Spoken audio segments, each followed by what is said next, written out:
चलो देखो, हम लोग जानते हैं कि किसी ट्रायंगल्स के तीनों एंगल का अगर सम करते हैं तो उसका सम आता है 180 डिग्री। इसको मैं प्रूव करके आपको दिखा रहा हूँ। प्रूव करने के लिए कुछ करना नहीं है। जो BC दिख रहा है, BC के पैरेलल, अब यहाँ से आपको जो A है, इस पॉइंट से आपको BC की पैरेलल एक लाइन इस तरह से क्या करना, खींच लेना है। जैसे आप खींच लोगे तो आप नोटिस करोगे कि ये वाला एंगल्स जो आपको दिख रहा है, ध्यान से देखना, ये आपके हो गए अल्टरनेट एंगल्स। नोटिस करो, ये वाला एंगल और ये वाला एंगल दोनों इक्वल हो जाएंगे। इसको x बना लो, इसको भी बना लो कितना, x। अब उसी तरह से आप इसको नोटिस करोगे, यहाँ से ये वाला भी अल्टरनेट एंगल आपका हो गया। इसको आप बना लो कितना, y बना लो, तो ये भी आपका कितना हो जाएगा, y हो जाएगा। और बस, और आसान हो गया। मैं मान लेता हूँ इस एंगल को हमने कितना ले लिया, इसका नाम रख लिया z। क्लियर। अब देखो, इसको हम प्रूव करके दिखा रहे हैं कि ये कैसे आपका हो जाएगा। क्लियर।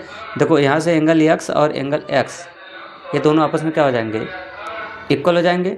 इधर से एंगल y और एंगल y दोनों आपस में क्या हो जाएंगे, इक्वल हो जाएंगे।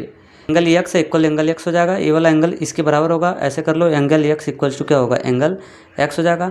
अब angle y equals to y हो जाएगा। ये एंगल y इस एंगल y के इक्वल हो जाएगा। Angle y equals to angle क्या हो जाएगा, y हो जाएगा। इसमें कोई दिक्कत नहीं। इसको 1 बना लो, इसको 2 बना लो।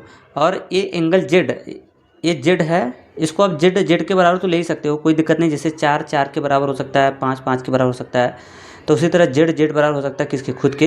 अब ये तीनों इक्वेशन को क्या कर दो, ऐड कर दो। Equation first, second and third, तीनों इक्वेशन को क्या कर देते हैं, ऐड कर देंगे। तो x अब प्लस वाई अब प्लस z, लेफ्ट का लेफ्ट में, राइट का राइट में हो जाएगा। x प्लस वाई प्लस कितना हो जाएगा, z हो जाएगा।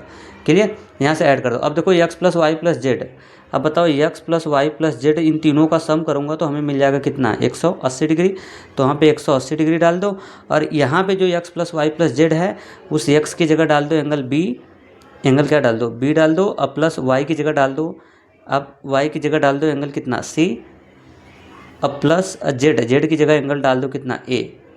क्लियर। तो इस तरह से आपने क्या पाया कि a plus b plus c, तीनों एंगल का सम आ गया कितना, 180 डिग्री। इस तरह से आप इसको ऑटोमेटिक क्या कर सकते हैं, प्रूव कर सकते हैं। और ये इसका प्रूफ हो जाएगा कि किसी ट्रायंगल्स का सम जो होता है, उसके इंटीरियर एंगल का मतलब अंदर वाले एंगल का सम 180 डिग्री होता है। Thank you.